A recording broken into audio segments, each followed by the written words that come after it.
د کامیابۍ او پرمختګ لپاره لارې طریقې ډېرې دي، خو هغه لارې چې الله جل جلاله د کامیابۍ او پرمختګ لپاره په سورة المؤمنون کې ښودلې دي،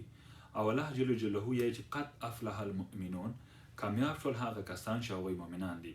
نو په دې کې اولینه د کامیابۍ د داسې کامیابۍ راز چې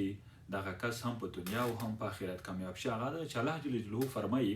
الذین هم فی صلاتهم خاشعون، هغه کسان کامیاب دي چې دوی لمونځ په عاجزۍ سره، په خشوع سره او په داسې طریقه کوي چې مکمله یا کامله توجه سره. کامله توجه دا معنی چې که چیرې په صنف کې یو استاد ناڅاپي راشي او په یو شاګرد باندې غږ وکړي چې احمده، نو په دې وخت کې به د احمد ټوله توجه یوازې استاد ته وي،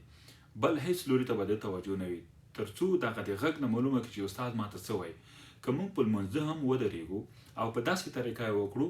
چې ټوله توجه مو خپل رب ته وي او په صحیح معنی، نو موږ کولی شو چې د همدې لمونځه په اساس ځکه الله جل جلاله فرمایلي هم د دنیا او هم د آخرت کامیابي حاصله کړو انشاءالله.